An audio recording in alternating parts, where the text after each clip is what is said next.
BPL এর জন্য আবেদন করা নতুন ফ্র্যাঞ্চাইজিগুলোর ভাগ্য নির্ধারণ হতে পারে কাল। বোর্ড সভায় কারা কারা কোন ফ্র্যাঞ্চাইজি পাবেন সেটা চূড়ান্ত করবেন আমিনুল ইসলাম বুলবুলের নেতৃত্বাধীন পরিচালনা পরিষদ।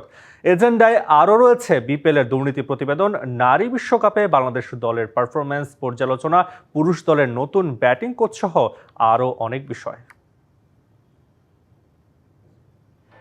বাংলাদেশের রাজনৈতিক পট পরিবর্তনের পর মাত্র 9 সদস্য নিয়ে 9 মাস চলেছে সাবেক প্রেসিডেন্ট ফারুক আহমেদের ক্রিকেট বোর্ড। এরপর প্রায় 4 মাস দায়িত্ব পালন করেন আমিনুল ইসলাম বুলবুল। গেল 6 অক্টোবর বিসিবি নির্বাচনে বিনা প্রতিদ্বন্দ্বিতায় আবারও সভাপতি নির্বাচিত হন বুলবুল। বিসিবির 17তম সভাপতি হিসেবে চেয়ারে বসেই নতুন চ্যালেঞ্জের মুখোমুখি এই সাবেক অধিনায়ক।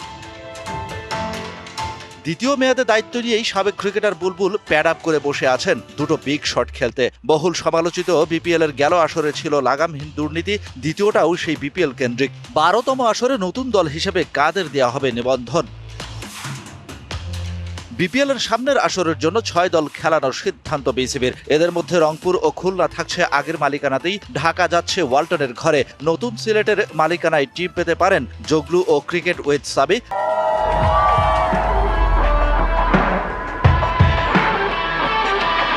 রাজশাহী ফ্র্যাঞ্চাইজি যাবে নাবিল গ্রুপের কাছে, আর বরিশাল, কুমিল্লা ও চট্টগ্রামের মধ্যে বেছে নেওয়া হতে পারে যে কোনো এক ফ্র্যাঞ্চাইজি। বাকিগুলো ঠিকঠাক থাকলেও শেষের 3টার মধ্যে একটাকে বেছে নেওয়াটা বাড়তি চ্যালেঞ্জ এই বোর্ড সভায়। গেল বিপিএল এর দুর্নীতি নিয়ে বিসিবিতে 900 পাতার প্রতিবেদন জমা দিয়েছে এ বিষয়ে গঠিত কমিটি। সেই প্রতিবেদনে আছে দেশের ক্রিকেটকে পরিচ্ছন্ন রাখতে বেশ কিছু সুপারিশ। জড়িতদের শাস্তি নির্ধারণ করা হতে পারে এই সভায়। সেই শাস্তির ধরন প্রকাশ করা হলেও কারা কারা শাস্তি পাচ্ছেন তাদের নাম প্রকাশ না করার শর্তে অনড়ই থাকবে বিসিবি।